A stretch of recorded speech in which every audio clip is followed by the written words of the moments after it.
Before we begin, please be aware that this podcast contains discussion of sensitive topics, such as abuse of minors, of vulnerable adults, and safeguarding practices. Some content may be distressing or triggering for listeners. This program is intended for an adult audience. If you or someone you know is affected by these issues, we encourage you to seek support from a trusted professional or a local support service. Listener discretion is advised.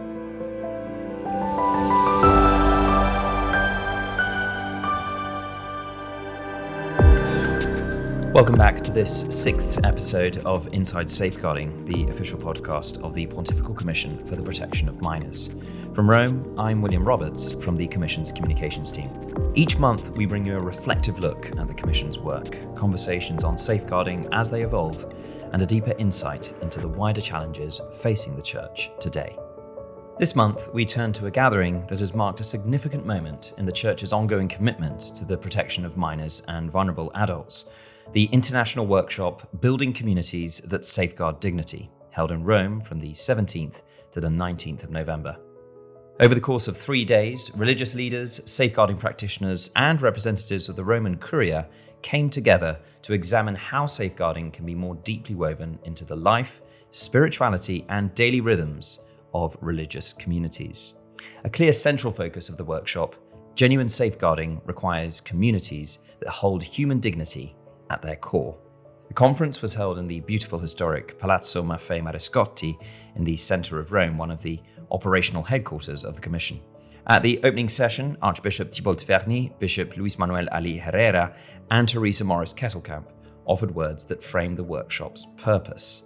Their message underscored that safeguarding within religious life cannot remain as a technical exercise. It must be a living expression of the gospel, rooted in the integrity of community relationships and the sincerity of spiritual commitment. From the outset, the program encouraged participants to reflect on formation.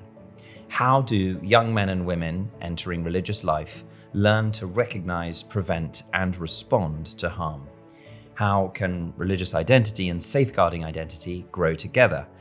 In the opening morning, Stefano Mattei and Nathan Leopold from the Commission's annual report team introduced the report as a formative tool, a resource that helps communities understand where progress is emerging and where structural growth remains essential. Father Christoph Girat continued this theme by inviting participants to think of safeguarding as a shared pilgrimage, a path that must be walked together, consistently and intentionally. This emphasis on shared journeying, in fact, set the tone for subsequent sessions as well. Later that morning, two important testimonies came from France and Germany. Sister Véronique Macron, speaking online, and Brother Andreas Mork each reflected on the challenges and responsibilities of religious conferences in addressing abuse. Their accounts reminded participants that institutional courage, transparency, and survivor-centered practice are essential foundations for credibility. Even in contexts where structures are more developed, the work of safeguarding requires constant self-examination and renewal. Across the workshop, particular attention was also given to contemplative communities. Though often enclosed or geographically isolated, these communities are not outside the demands of safeguarding.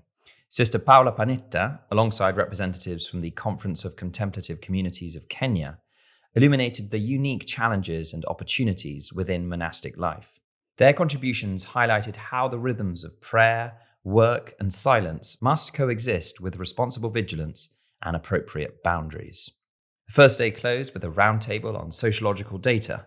The discussion explored what data can reveal about patterns of harm, institutional vulnerability, and the conditions that foster genuine accountability. An important takeaway was that communities must be willing to learn from evidence rather than rely on intuition alone. The second day opened with prayer and moved into a session on Ignatian spirituality and the use of data in safeguarding, led by Father John Gurney and Sandra Racionero Plaza. They drew connections between discernment, truth-seeking, and the discipline needed to build cultures of protection. Sister Linah Siabana, who will in fact be joining me later in the episode, presented on safeguarding in religious and refugee communities in Adjumani in Uganda. Her reflection demonstrated how safeguarding takes on new dimensions where displacement, poverty, and trauma intersect. In such settings, safeguarding becomes a matter of survival as well as dignity. The second day concluded with a roundtable on global alliances and good practices, featuring, among others, Sister Julie Marie Peters and Alistair Dutton. These voices drew the workshop towards a wider horizon. Safeguarding can't be a task of isolated congregations. It requires a network of committed communities willing to support one another, share expertise, and promote openness. The final day brought the workshop to a close with a dialogue between participants and representatives of several dicasteries, followed by the presentation of shared commitments, gli impegni condivisi, a synthesis of the work undertaken throughout the program.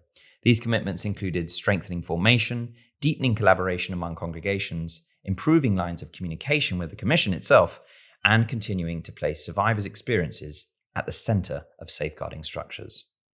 But the workshop was also echoed across the global church in the days preceding it. In fact, Bishop Luis Manuel Ali Herrera travelled to Malta, where he emphasized that safeguarding expresses the church's fundamental conviction that every person matters. In East Africa, the Amasea region strengthened its formation programs for seminaries, and in Colombia, the church held its second national meeting on the culture of care, continuing to anchor safeguarding in the life and parishes of dioceses. Viewed together, these developments illuminate the same truth that emerged repeatedly throughout the workshop. Safeguarding is a way of life for the church, one that must be formed, cultivated, and sustained within every community that bears the name of Christ. You're listening to Inside Safeguarding. In our next segment, I'll be speaking with Sr Linah Siabana, who joined the workshop to share her experience on safeguarding within refugee and multicultural religious communities. I'm William Roberts. Thank you for joining me.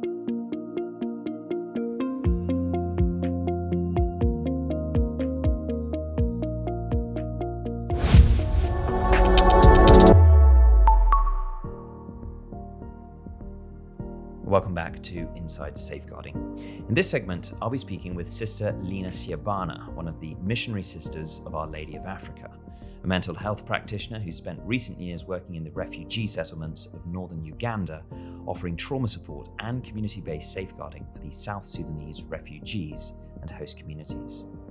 She's just contributed to the workshop here in Rome, and she joins me now. Welcome, Sr Linah.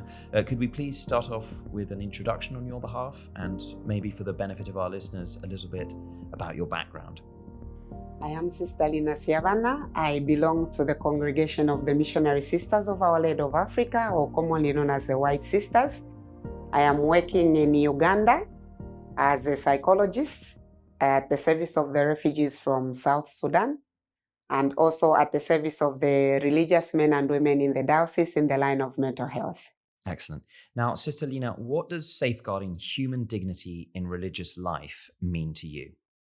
For me, what it means is, first of all, protecting the well-being of each individual, despite what they go through or their current situation or the experiences that they've lived, but knowing that they can feel safe, they can be acknowledged as human beings with a dignity, and also they are able to contribute something to the society of which they are very comfortable with and are not deprived of their right.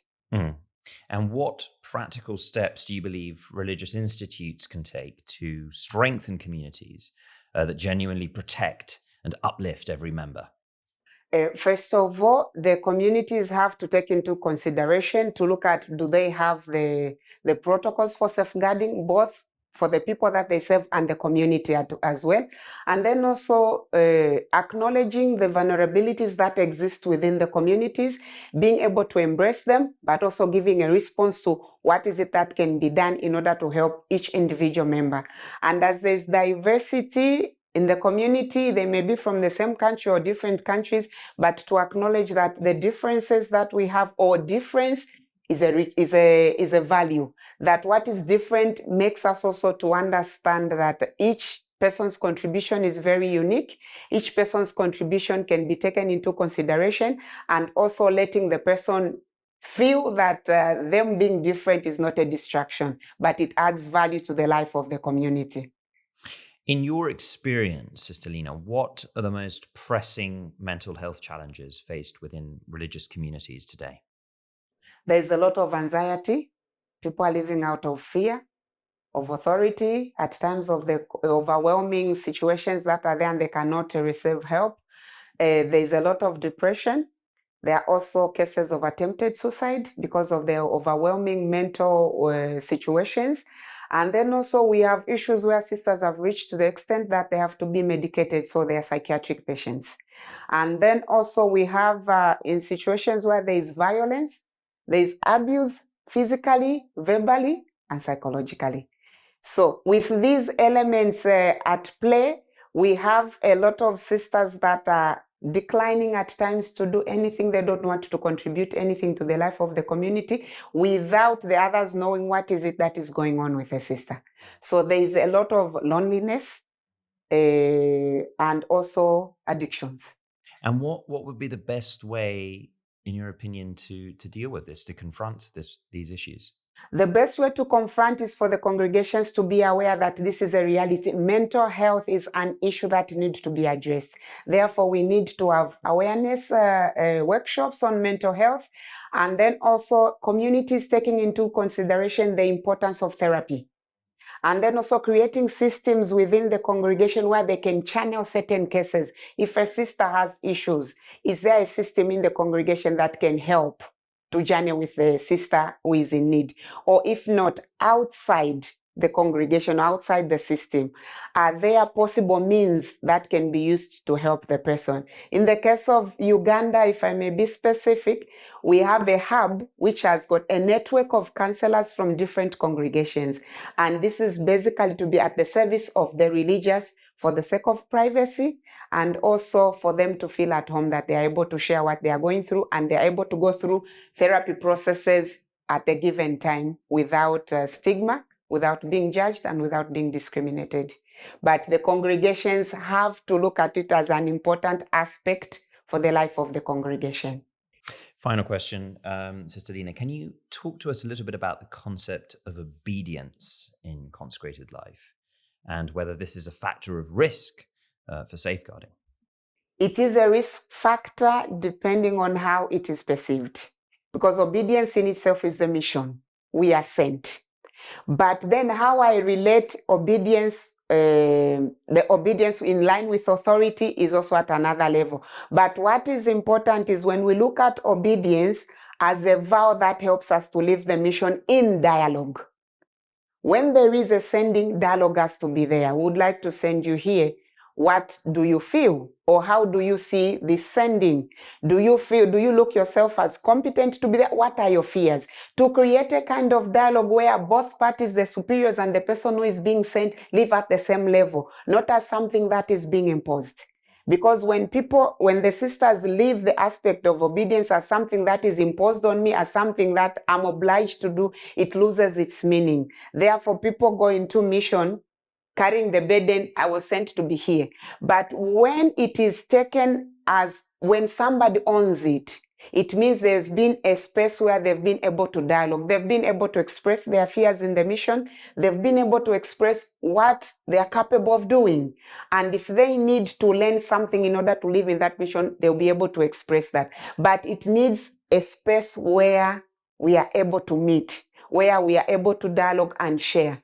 Because the shared fears and strength are what keeps us going in order for us to be more life-giving to the people where we are sent, in order to give the best of ourselves, but also at the same time to live as happy religious. Excellent. Well, thank you very much, Sister Linah Siabana. I'll let you get back to the conference now. Thank you.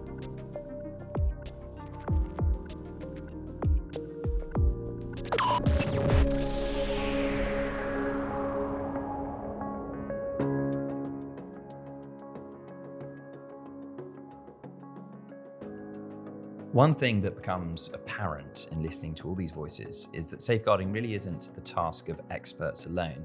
It really does belong to communities willing to confront uncomfortable truths, communities willing to learn from their mistakes, willing to accompany those who have been harmed with sincerity and patience. The Building Communities that Safeguard Dignity workshop provided a palpable example of what happens when such communities come together with openness, humility, and a desire to learn.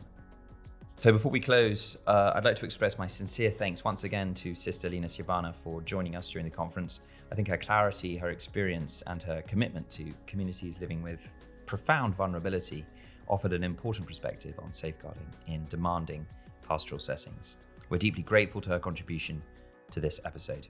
And that brings us to the end of this 6th episode of Inside Safeguarding. Over the course of each month, we'll continue to follow the Commission's work, speak to those engaged in safeguarding on the ground, and take time to reflect on the wider journey towards accountability and change.